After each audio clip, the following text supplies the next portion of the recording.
मैं ये भी एक शेयर करती हूँ आपके साथ, जो मैं भूल में नॉर्मली करती हूँ, which I want people to understand.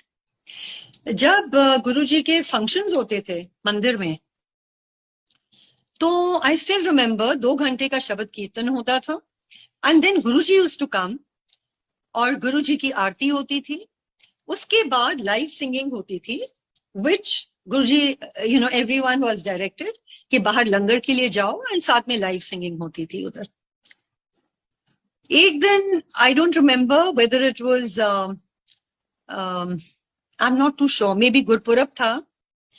तो गुरुजी कई बार पूछ लेते थे कि मैं किसनू बुलावा, किसनू सदिए फंक्शन वास्ते। So that day I remember he asked me किसनू सदिए। तो मेरे माइंड में आया गुरपुरब है, मैं कि गुरुजी रागी बुला ली है। He said a beautiful thing which I think we should all understand. गुरुजी कहते हैं कि ना, कहते लाइव, कहते रागी नहीं बुलाने, तुसी लाइव सिंगिंग कराओगे। कहते मैं बैठा गद्दी ते, मैं सारियां नु ब्लेस करना है, मैंने सबको ब्लेस करना है, मैं गद्दी पे बैठा हूं। और अगर रागी बैठे हैं या लाइव सिंगिंग हो रही है, सबका फोकस उधर जाएगा, मेरे ते तो कोई फोकस नहीं आऊगा ना।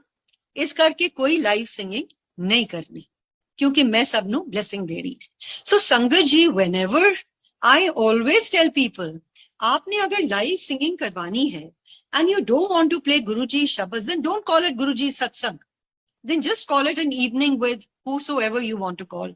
क्योंकि अगर गुरुजी का सत्संग है तो उसमें गुरुजी के ही कीर्तन होना चाहिए।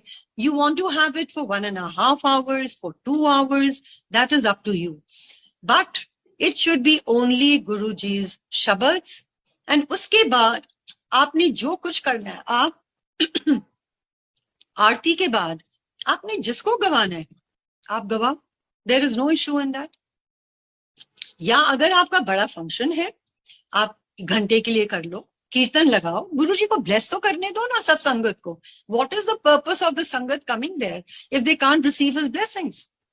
So this is a very important part which I have been sharing with a lot of people, because I see there's a lot of live singing going on. So, Jai Guruji auntie, I think I should wind up here. नहीं aunty, जय